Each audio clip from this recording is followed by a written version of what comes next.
Bom, vamos falar agora do metabolismo dos carboidratos, né, e performance. Eu creio que esse vai ser o maior módulo do curso, né? Então, tem bastante slide, mais de 100 slides aqui para a gente trabalhar, tá? Lembrando que o PDF, né, fica abaixo aqui do primeiro player de vídeo do curso, primeira aula, tá? Bom, primeira coisa, né, que o cálculo de carboidratos varia muito. Então, a gente vai ter cálculo de 3 gramas quilo, 7 gramas quilo, 12 gramas quilo. Até porque as nossas atividades ao longo do dia variam bastante no gasto calórico, né? Se a gente pegar aqui, ó, você parado, você gasta cerca de 1 caloria por minuto, né? Se você ficar fazendo atividade, sentar e se levantar, né? Dirigir, cozinhar, tá? Digitar, 3 a 5 calorias por minuto. Agora, uma caminhada, né? Beisebol, andar a cavalo, golfe, vão aumentando a 5 a 7, né? E quando a gente fala de jogos de basquete, futebol, tênis, vôlei, uma caminhada que é praticamente uma corrida, né? 7 a 8 km por hora, ó, 7 a 9 calorias por minuto. Uma corrida mais pesada, 10 a 13 calorias por minuto, né? 9 a 13, perdão, tá? Um cross country, né? Aqui também gasta mais. E aí quando a gente está falando de ciclismo, né? A pessoa fazendo uma corrida de bike aqui a 35 km por hora, ou correndo mais rápido 14 km por hora, mais que 13 calorias por minuto. Então varia bastante, tá? A musculação aqui, né, ela não vai ter um gasto tão alto, tá? Então ela fica aqui mais ou menos nas atividades entre a leve e moderado, dependendo de como que é o treino também, né? Só que na musculação não é uma atividade contínua, né? Então por isso que um treino de musculação, se a gente for ver 1 hora de musculação, não vai gastar, claro, pode gastar, mas a maioria das pessoas não vai gastar mais 300 calorias, tá? Aí você vai falar, nossa, mas é 5 calorias por minuto, né? Atividade leve? Sim, porque não é contínuo. Tem um descanso ali. Beleza? Bom, as atividades vão variar também quanto à sinalização de degradação de glicogênio, que é o que vai determinar em partes o nosso cálculo de carboidrato. Então, eu tenho um glicogênio hepático, que ele é degradado pelo glucagon, e eu tenho um glicogênio muscular, degradado pela adrenalina. Tá? A adrenalina também consegue degradar o glicogênio hepático, né? Então aqui nós temos receptores, tá? Ó, glucagon, né? Adrenalina no fígado e no músculo, né? Na hora que esses caras se ligam nos receptores aqui, né, do glucagon ou da adrenalina, né, os receptores glucagon ou beta-adrenérgicos, eles vão ativar essas vias aqui de proteína G, né? Então eles fazem uma sinalização que a gente tem as proteínas G aqui, né, ligadas às subunidades alfa, beta e Y, e fazem uma liberação dessas subunidades. Fazendo então com que você ative uma enzima chamada enilatociclase, que quebra ATP em AMP cíclico, tá? Vai ativando PKA, que é essa proteína quinase A dependente de AMP cíclico.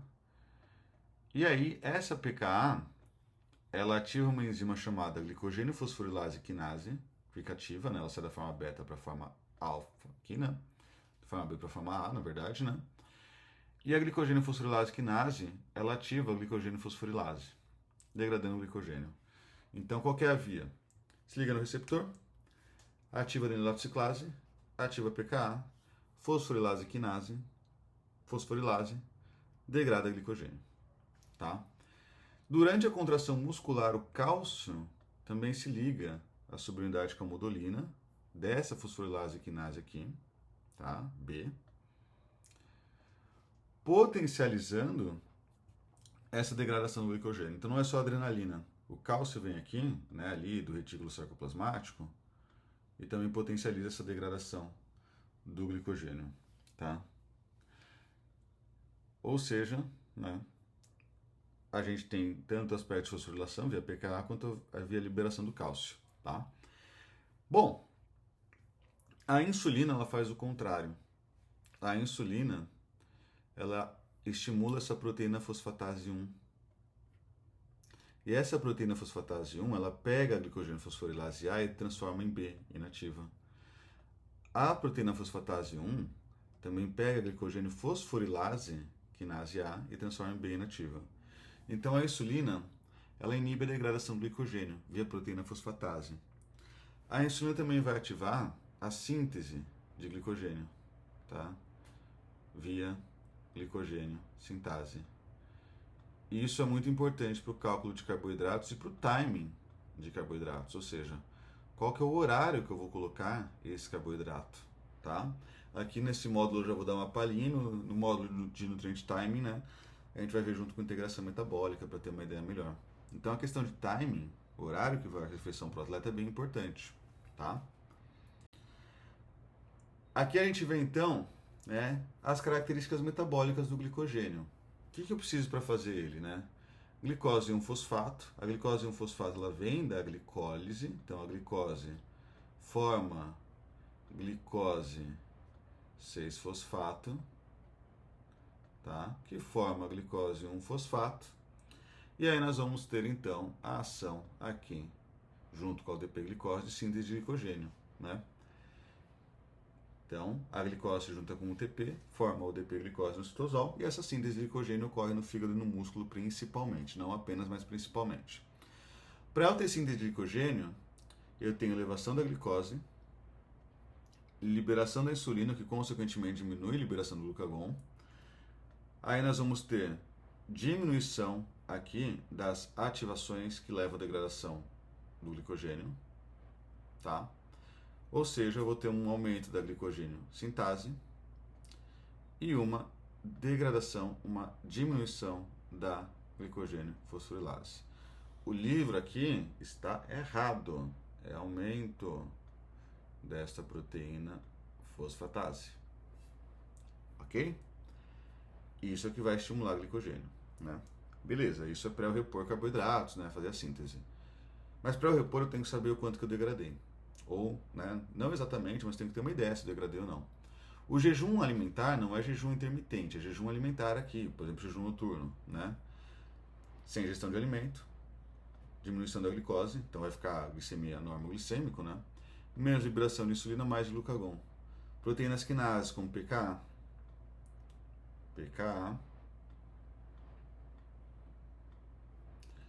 AMP cíclico, inibição da glicogênio sintase, aumento ali da glicogênio fosforilase quinase e da glicogênio fosforilase, tá? Então, o grande regulador aqui é principalmente a insulina. É o carboidrato, principalmente, mas lembre-se, nós temos também aminoácidos que aumentam a secreção de insulina. Então, eu consigo transformar aminoácidos em glicogênio? Consigo, mas é bem mais difícil, né? Dependendo, obviamente, do contexto metabólico, tá? Porque o aminoácido estimula a insulina, que forma a sinalização para a glicogênio sintase e inibe a fosforilase, mas esse aminoácido também tem que fazer o quê? Ser degradado, né, em piruvato, para ir formar depois a via do ciclo de Krebs, aí depois fazer gliconeogênese, né? Então é bem mais complicado você pegar aminoácidos para formar glicogênio, tá? Mas dá para fazer. E eu vou mostrar alguns cálculos também, né, de reposição de glicogênio através de aminoácidos, tá? Que aí esse piruvato vira acetil-CoA, né, e depois ele sobe a cadeia ali, né, para fazer gliconeogênese e fazer glicose, tá? Mas não é só o jejum por si que degrada glicogênio. O jejum por si, ele degrada glicogênio principalmente hepático, tá? Mas lembre-se que a adrenalina e a liberação de cálcio atuam principalmente no glicogênio muscular. A adrenalina também age no hepático. Lembra que a liberação de cálcio vem dos processos de contração. Quanto mais intenso meu treino frente ao meu VO2 máximo, isso é individual, de indivíduo para indivíduo, né? Cada um ali vai ter sua adaptação para o VO2 máximo, né? E a capacidade de entrada de dióxido de carbono, estado de oxigênio, tá? Quanto mais intenso, mais eu uso glicogênio, tá? Então, ó, um treino a 30% do VO2 máximo, que é uma caminhada bem leve, aqui é o nível de glicogênio, tá? Olha como mal degradou, né? Aqui é a grama de glicogênio por músculo. Mal degradou, em 2 horas, 120 minutos. Um treino a 60% do VO2 máximo, se você treinar 1 hora, não degrada tanto o glicogênio assim, ó. Caiu de 18 para 12, né? Caiu 30%, mais ou menos, tá? A gente fala que treinos que degradam mais glicogênio são aqueles que estão acima de 65, né? Então são aqueles que estão mais ou menos aqui, ok? Um treino a 75% do VO2 máximo, a degradação já é maior. Ó. Tava em 18, né? Fiz meio errado a seta aqui, né? Mas foi para 6, 7, né? Ou seja, esse treino a 75% do VO2 máximo tem uma degradação significativa de glicogênio, né? Quase 60%. Só que mesmo assim a gente não mantém isso contínuo na musculação, no crossfit, em várias atividades, porque são atividades de característica de intermitência. Não é igual uma corrida, um ciclismo, né, mais contínuo. Então, mesmo assim, eu não posso falar, nossa, eu treinei 35% do meu VO2 máximo hoje.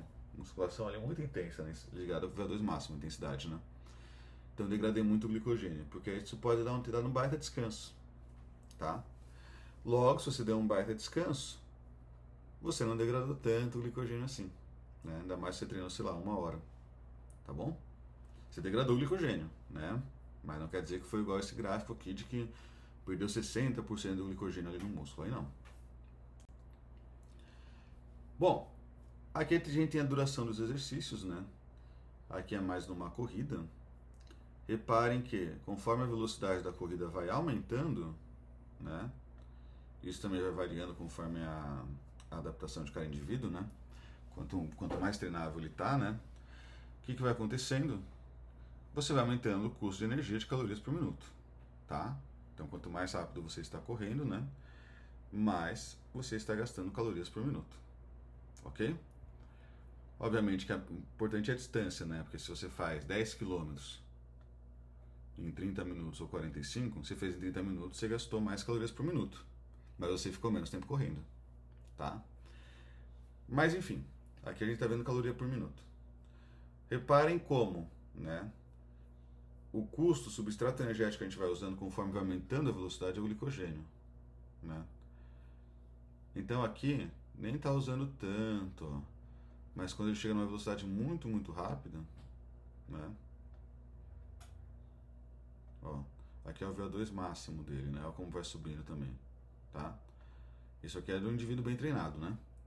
Quando esse cara está muito rápido, ele usa muito mais glicogênio. Felipe, ele deixa de usar gordura? Não, ele também está usando gordura, porque ele está aumentando o quê? O custo de caloria por minuto. Então, se ele está aumentando o custo de caloria por minuto, ele usa mais glicogênio, mas continua usando gordura, tá bom? Então, o importante aqui, né, é a gente entender que a degradação do glicogênio no exercício contínuo é conforme o VO2 máximo desse indivíduo, tá? Tem teste para isso, né, em esteira. Os relógios não são tão precisos, né, para isso. Alguns Garmins ali até que batem bem, tá? Chega a bater na trave, né? Mas a grande questão quando a gente trabalha em Athletics é interessante fazer teste de VO2 máximo de repente para algum tipo de prescrição, né? Mas o mais importante aqui, quando a gente está avaliando esse tipo de utilização energética, né, para cálculo dietético, é saber que quando esse indivíduo treina 1 hora, por exemplo, faz 10 km em 1 hora, mas para ele não é tão puxado assim, vai ter um gasto calórico? Vai, vamos falar que foi aqui, 700 calorias, né? Beleza. Vai ter esse gasto calórico? Vai. Mas quanto mais adaptado ele tá, né, na mesma velocidade, tá? Vamos falar que ele está correndo aqui a 10 km por hora, né? Então ele está muito bem adaptado a fazer isso. Quanto mais adaptado ele está, menos utilização do glicogênio ele vai fazer do que uma pessoa que está se puxando mais aqui, que pode usar mais esse glicogênio, tá? Por isso que eu falei, quando a gente falou de fisiologia do atleta, que esses caras são mais bem adaptados, eles conseguem usar mais gordura como fonte energética. Então aqueles protocolos, né, de vou usar mais gordura ou vou usar só gordura como fonte energética e tal, né? Ou ciclar calorias, carboidratos e gorduras para usar gordura e poupar mais glicogênio, né? Esses protocolos de ciclos ali para performance, eles não são tão precisos assim. Justamente porque você não tem, né, um caminho tão grande para adaptar esse indivíduo. Ele já está bem adaptado pela dieta e pelo treino.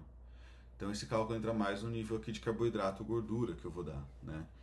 Então se ele fez isso 10 km por hora, está bem adaptado, ele vai usar menos glicogênio. Agora se não, se ele está numa prova, ele está se puxando mais, está fazendo a 14 km por hora, né? E ele sai, para ele é bem mais puxado, né? Você vê que ele não é tão adaptado assim. E aí obviamente o tempo vai diminuir. Aí agora você sabe que ele está usando mais glicogênio aqui, tá? E aí talvez consiga trabalhar com mais carboidrato, principalmente nos períodos após o treinamento, para repor esse glicogênio ali do músculo que ele treinou, nesse caso foi a perna, tá? Só que, né, nós não temos apenas a gordura corporal como energia, né?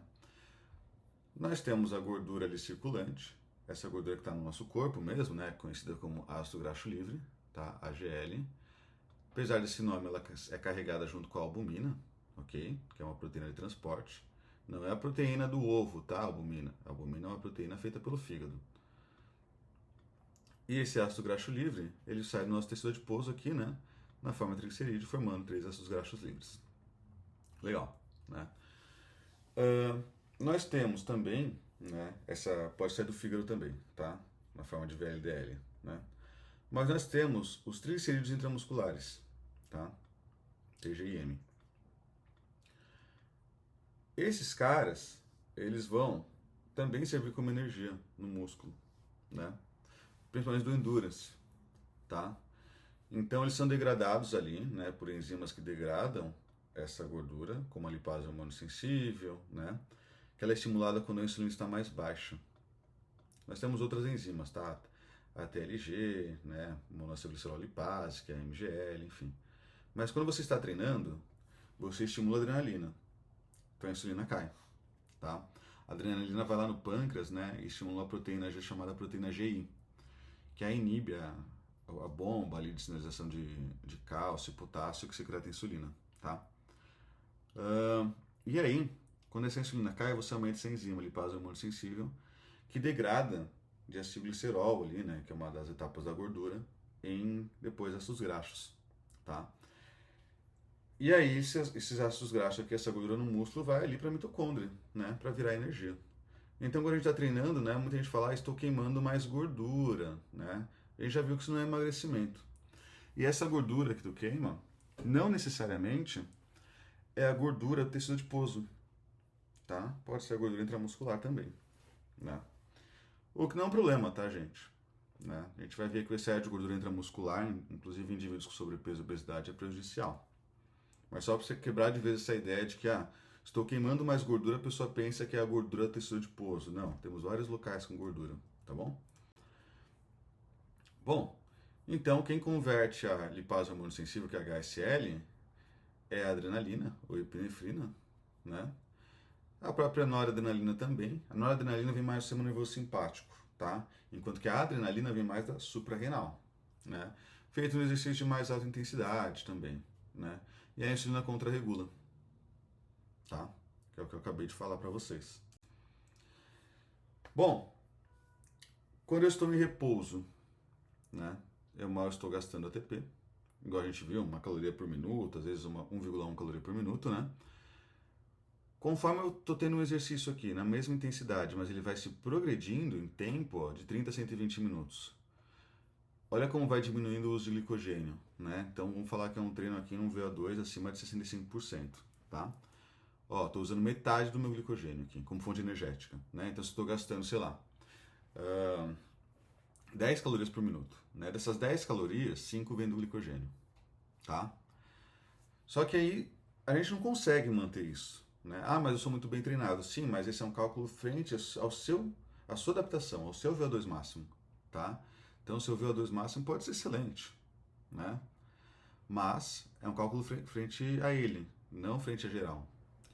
Ou seja, uma hora vai estar muito acima ali a intensidade, você não vai conseguir manter tão contínuo. Então vai caindo o uso de glicogênio, né, conforme o tempo. E aí, consequentemente, o que vai acontecendo? Você vai usando mais gordura como fonte energética, tá? E olha que a partir dos 60, 90 minutos, tu usa uma quantidade significativa de glicose, ó. Em 30 minutos tu usa 25%, mas depois vai até aumentando. tá? Essa aí é a definição, né, do quando que eu vou usar um carboidrato intratreino. Então, esse carboidrato intratreino, ele não entra aqui para formar glicogênio. Ele entra para manter a glicemia estável e para poupar esse glicogênio que começa a ficar em quantidades menores no músculo treinado a longo prazo, né?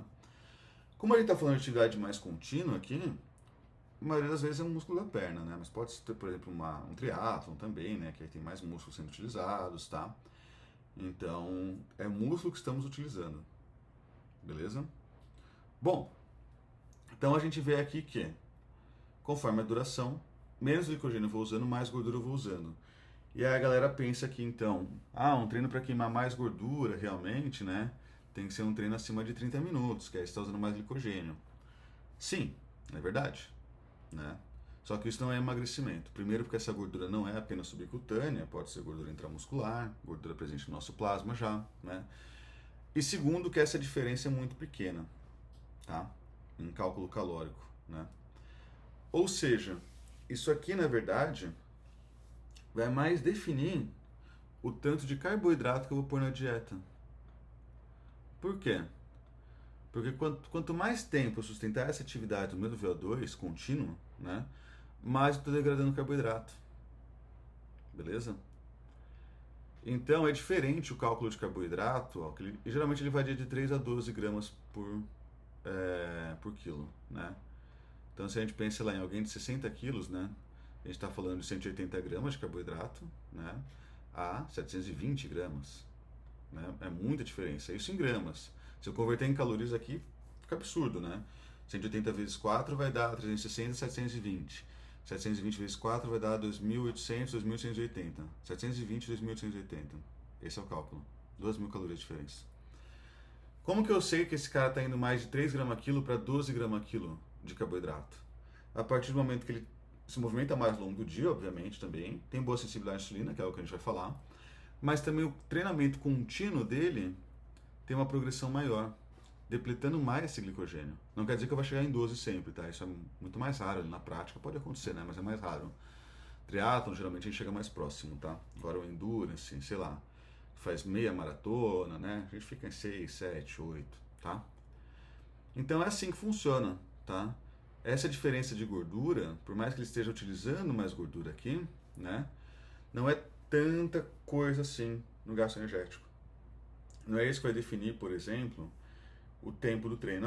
Você vai treinar mais, você usar mais gordura e conseguir emagrecer mais. Não, porque não é tanta diferença, né? Por exemplo, se ele está correndo aqui a 10 km por hora, né, gastando 60 calorias por minuto, né? Então, 60 calorias por minuto não, 600 calorias por hora, né? Então aqui em 60 minutos gastou 600 calorias, tá? Em 90 minutos ele vai gastar 900 calorias. Mas essas 300 não é só gordura, né? Essas 300 de diferença entre 600 e 900. 45% aqui agora ele passou a usar como gordura. Mas vai ser uma 150, um pouquinho menos, né? 120, 130, enfim, vai variar um pouquinho aqui, né? Ainda assim é muito pouco, tá, gente? Dá 12, 13, 15 gramas de gordura, né? Não é isso que define nosso cálculo dietético. O que vai definir é mais o quê? O quanto que eu vou repor de glicogênio aqui. Porque quando você depleta glicogênio, você também está gastando caloria, né? E quando você repõe glicogênio, esse carboidrato que tu repôs não vai formar gordura. Ele vai restabelecer o glicogênio, tá bom? Aqui a gente vê então que exercícios de intensidade, conforme o VO2 máximo, vocês também vão usando mais glicogênio, tá? Só que é mais difícil sustentar a atividade por mais tempo. Quanto mais rápido você faz, mais difícil sustentar essa atividade por mais tempo, tá? Porque você vai depletando o glicogênio também, né? E é importante a gente avaliar como que a glicose, né, no nosso plasma, ela também vai sendo um substrato energético importante, beleza? Talvez a câmera esteja aqui na frente do slide, né, mas vocês acompanham com PDF, aqui, com material de apoio, tá? E reparem que a glicose por si ela vai ser um substrato energético importante conforme a progressão da atividade, né? Por isso que a maioria das prescrições de carboidrato intratreino entram em treinos contínuos, não intervalados, acima de 1 hora. Embora dê para fazer carboidrato intratreino na musculação também, né? Depende de cada caso, né? Treino de perna mais puxado, treinos mais longos, menos repetição, uma dieta com mais baixo carbo, que aí vai ter menos glicogênio, enfim, tá? Isso a gente conversa bastante nos casos clínicos aqui do curso. Bom, só para vocês entenderem, uma dieta com alto carbo e low carbo, né? Low carb e high carb. Olha como a glicemia se mantém maior durante a progressão dos exercícios, aos 60 minutos 120, né? Contínuo também. Olha como uma dieta low carb tem uma tendência de maior queda da glicemia. Isso não quer dizer que uma pessoa que está fazendo uma low carb ela vai ficar hipoglicêmica, tá? Não é isso que eu estou falando aqui. Por quê? Porque ao mesmo tempo ela tem adaptações para fazer gliconeogênese, para usar mais aminoácidos como energia, gordura como energia, né? Bom, a low carb, por exemplo, a gente vê aqui, ó, que a tracejada ela usa mais adrenalina, né, aos 60 minutos, e mais glucagon, tá? Isso aqui vem uma ideia do train low, ou seja, a pessoa treina com baixo carbo, e aí ela se adapta a degradar mais glicogênio hepático pelo glucagon e até a adrenalina ali degradar mais glicogênio, né? Então ela degrada muito mais o glicogênio, fazendo train low, tá? Porque ela secreta mais adrenalina e glucagon, né? E depois disso, o que ela faz? Ela entra com mais carboidrato na dieta, próximo aos períodos de competição, porque aí quanto mais baixo o glicogênio, mais o carboidrato é desviado para a formação de glicogênio. Ou seja, ela treina com baixo glicogênio, que aumenta a adrenalina e o glucagon. E aí quando está próximo da competição por si, ela aumenta o carboidrato, porque o glicogênio está mais baixo, ela melhora essa resposta de síntese de glicogênio. Será que isso faz sentido? A gente vai ver. Essa eu vou guardar como spoiler para vocês mais para frente nos estudos que medem isso, tá? Principalmente integração metabólica, né? Mas lembre-se que quanto mais treinada uma pessoa, mais adaptada ela já está a tudo isso, tá bom? Bom, então, né?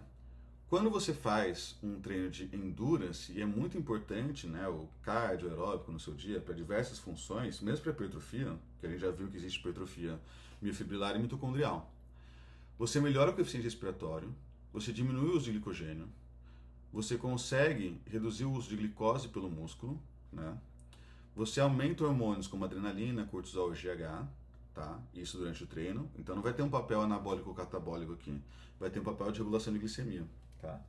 Você aumenta o transporte de gordura no músculo e a oxidação de gordura, aumenta a triglicerídeo no músculo, mas de uma maneira positiva, que esse triglicerídeo no músculo, ele fica ali para servir de energia no treino.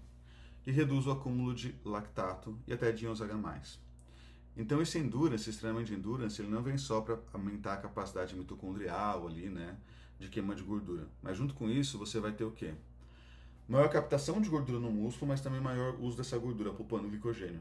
Ah, Felipe, mas isso é bom no endurance, né? Não, pode ser bom na musculação também. Né? O crossfit, ou um treino de explosão, né? Corrida de explosão em volta, por exemplo, intermitente, HIIT. Por quê? Porque seu corpo aprende a poupar mais glicogênio. Foi o que eu acabei de falar. Quanto mais treinado você é, menos treinável você é no aspecto do glicogênio. Seu corpo aprende a poupar isso. Isso é muito importante para quando a gente precisa realmente desse glicogênio, né? Então, em atividades que eu preciso mais do glicogênio em determinado momento, sei lá, eu sou um jogador de futebol, né, um ala, eu fico indo e voltando, mas agora, né, eu preciso, estou no segundo tempo, estou cansado, eu vou ter que usar mais glicogênio, né? Vou ter que dar mais pico, vou aproveitar que está todo mundo mais cansado, né? E eu vou tentar apoiar o ataque ali, né? Elemento de surpresa, enfim. É legal eu estar adaptado, porque aí agora eu consigo usar mais glicogênio. Eu poupei durante o primeiro tempo, né? Numa corrida, por exemplo, e aí eu tô ali disputando o primeiro lugar, né? Tô em segundo. E aí chega uma subida, e eu vejo que o meu adversário não tá indo tão bem na subida. Eu vou, dou esse pico ali na subida e uso esse glicogênio que eu poupei, por exemplo, sei lá, nos primeiros 8 km da prova, dependendo do tamanho da prova, meia maratona, que eu poupei nos primeiros 17 km, 18 km, tá? Então isso é importante. Na própria musculação, como a gente aumenta aqui a redução ali a gente melhora, né, essa capacidade de tamponamento através da diminuição dessa acidez, na própria musculação esse cardio vai ter efeito positivo, porque você vai aumentar a recuperação entre as séries, né, e também entre os treinos, entre as sessões de treinos. Então também tem um efeito bem positivo, além da própria angiogênese que a gente já conversou anteriormente, né, geração de novos vasos, né, por exemplo. Bom, aqui a gente vê, ó, as taxas de uso de glicogênio e glicemia durante 2 horas de ciclismo a 60% do VO2 máximo num homem não treinado e no mesmo homem depois de 12 semanas de treino. Geralmente eles fazem protocolo de 3 a 4 vezes por semana aqui. Olha como que ele queima mais aqui glicogênio, ó, quase 150, né, milimol por quilo por minuto, né, no total. A gente vê que boa parte é glicogênio, né, glicemia aqui responde aos 25. E depois disso, olha como que diminui o glicogênio. Se ele está usando menos glicogênio, ele está usando mais gordura. Então o cardio, a gente tem uma adaptação muito rápida, né, e uma desadaptação também, tá? Ou seja, eu consigo ter uma boa adaptação no meu cardio, né?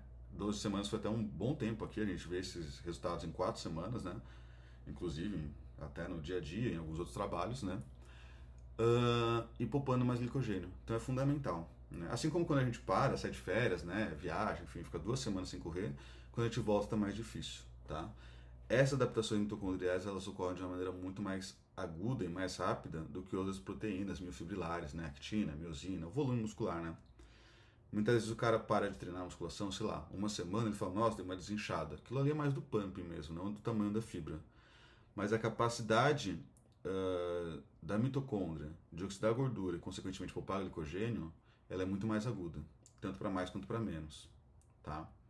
Por isso que é muito importante essa constância, né, nesse treino.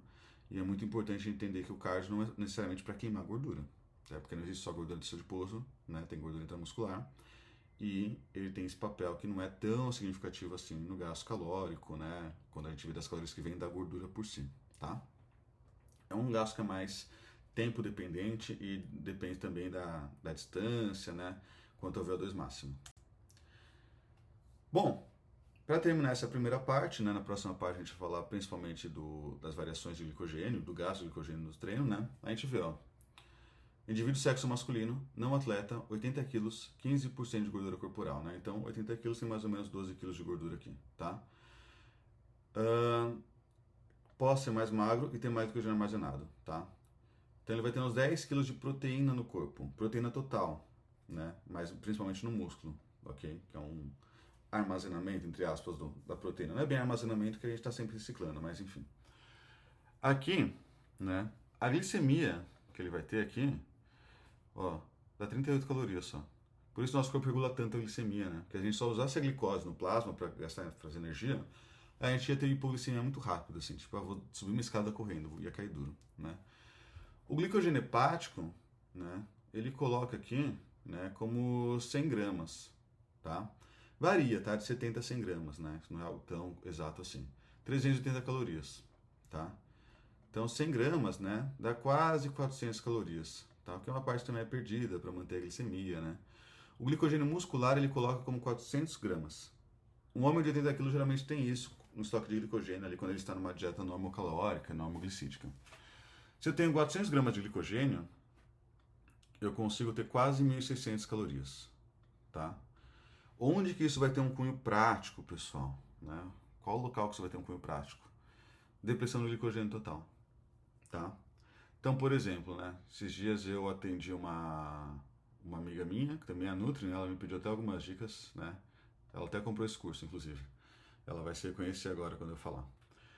E ela está treinando, está usando recurso ergogênico, tá? Então, na hora que usa o recurso, você tem mais recuperação entre as séries, você tem mais força, consequentemente você vai ter mais depressão do glicogênio, tá?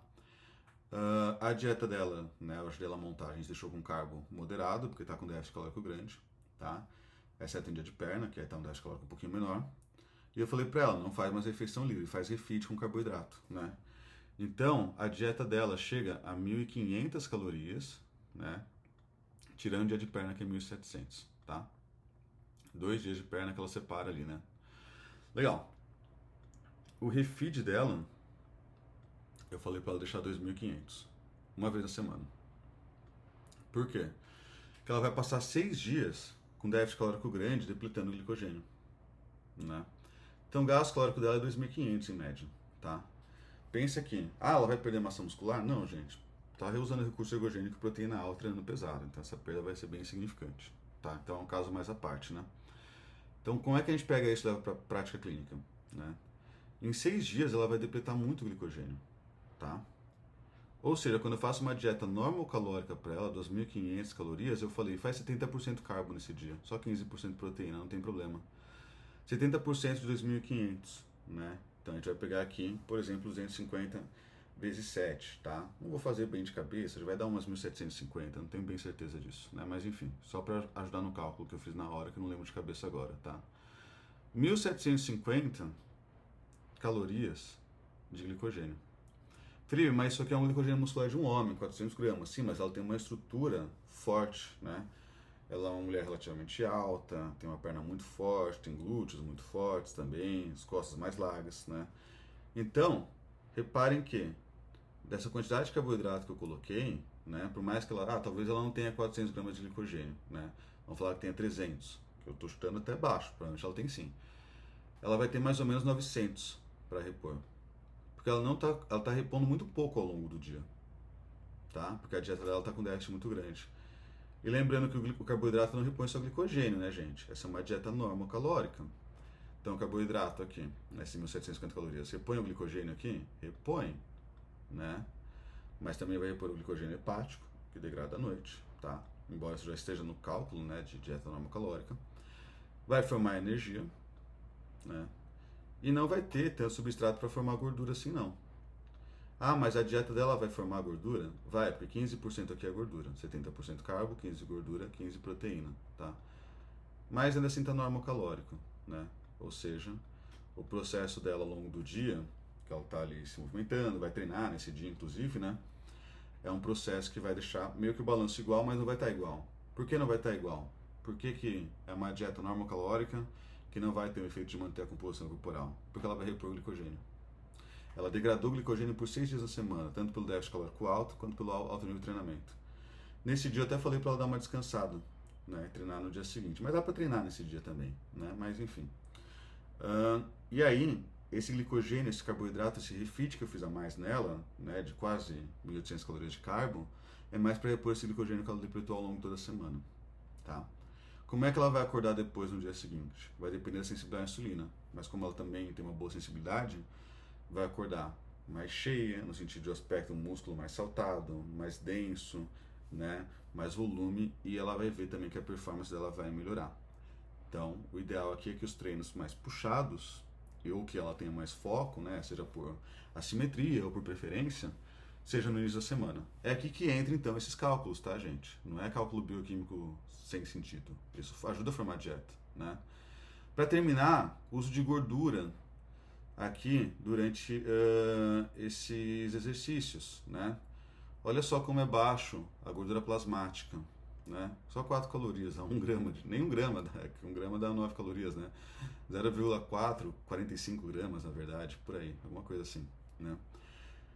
Tá? Nós temos também triglicerídeos no nosso plasma, tá? Mas também é muito pouquinho, né? Não tem só ácido graxo, 38 calorias, tá? Então, também dá 4 gramas aqui. O tecido adiposo, a nossa reserva nesse homem aqui com 12 quilos é significativo, ó. 100 mil calorias. Tipo assim, o cara fica, sei lá, né? Lembrem-se que a gordura essencial do homem é de mais ou menos 3 a 5%, né? Então, os caras têm 80 quilos aqui, vamos chutar que é uns 4 quilos, né? Ele tem 8 quilos ainda de gordura para gastar. Esses 8 quilos aqui, né, vai dar mais ou menos umas 80 mil calorias, 90 mil. São tipo 90 dias com déficit de 1.000 calorias.